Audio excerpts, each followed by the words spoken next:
Nah, lalu bagaimana prosesnya dari usaha yang ultra mikro bisa menjadi konglomerat? Ada faktor-faktor kunci dalam perkembangan bisnis dari mikro menjadi konglomerat.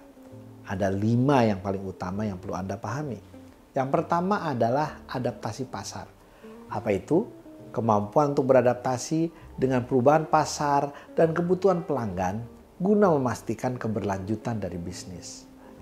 Ya, ketika pasarnya berubah, permintaannya udah nggak kayak dulu lagi. Orang udah bosen dengan yang kita jual. Sudah ada kompetitor baru masuk. Ya, atau seperti industri pakaian, ternyata ada barang baju-baju impor, baju thrifting. Maka perusahaan atau usaha harus bisa beradaptasi. Mereka yang tidak bisa beradaptasi akan kehilangan peluang sehingga dia nggak bisa naik level. Yang kedua adalah pemodalan dan pembiayaan. Untuk bisa tumbuh besar, kita butuh modal. Untuk jualan produk baru, kita perlu beli barang-barang, kita perlu beli bahan-bahan, kita perlu orang buat mengerjakan produk itu. Diproses sehingga jadi barang yang bisa dijual. Ini butuh modal. Kalau Anda nggak punya modal, Anda cari pembiayaan. Kalau Anda nggak punya modal, Anda cari hutang. Nah, akses ke sumber pembiayaan yang tepat pada setiap tahap perkembangan perusahaan atau usaha, ini sangat penting untuk mendukung ekspansi dan operasional. Kapan sih kita butuh modal dan pembiayaan? Nanti Anda akan pelajari di mata kuliah yang lain, namun saya kasih tahu sedikit. Ketika kapasitas produksi Anda sudah naik, sudah 100%, berarti demand-nya sudah besar dan Anda butuh tambah kapasitas produksi. Perlu mesin baru misalkan, ruangan perlu diperbesar misalkan, toko harus ditambah kursi dan mejanya misalkan. Ini ekspansi. Bisa juga kalau Anda lagi ada masalah, keluarga saya ada yang masuk rumah sakit Pak, dan kita habis uang puluhan juta untuk biaya rumah sakit ya. Sehingga apa? Uang buat usaha kepake. Sekarang saya nggak bisa lagi beli bahan-bahan Pak. Kenapa? Nggak punya uangnya. Saya butuh pembiayaan Pak. Kalau Anda perhatikan pembiayaan dari usaha-usaha yang mikro dan ultra mikro, mereka cuma butuh 10 hari kok. Dari mana logikanya? Pak, saya untuk jualan somai, saya untuk jualan mie pangsit. Saya belanjanya sehari itu 150 sampai 200 ribu rupiah. Saya butuh pinjaman 400 ribu Pak. Saya jualan 150 sampai 200 ribu, saya bisa dapat penjualan 400 ribu.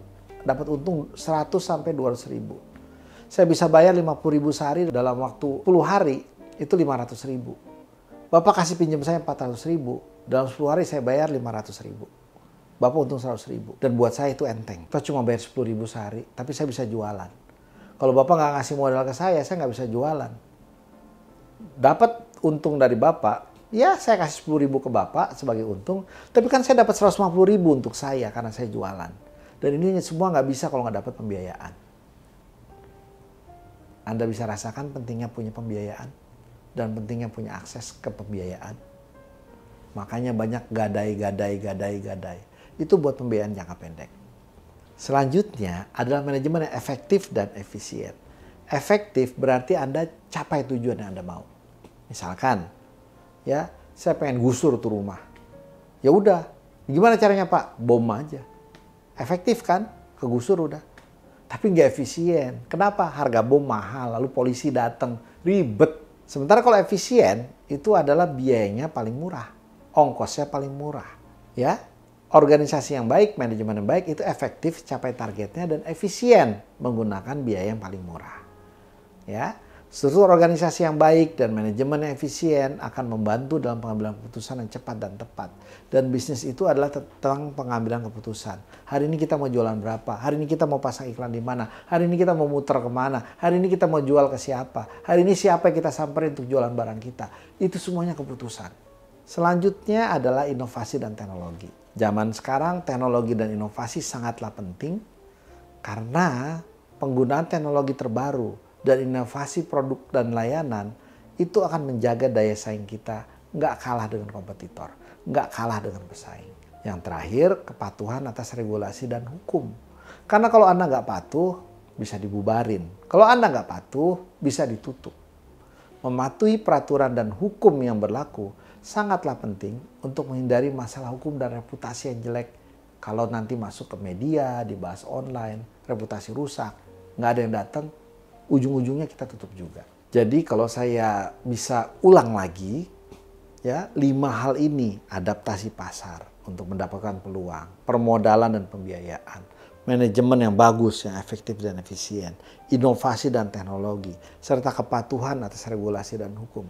5 ini harus dikuasai kita, harus dikuasai oleh Anda sebagai kunci sukses dari permulaan usaha kecil menjadi usaha besar dan konglomerasi.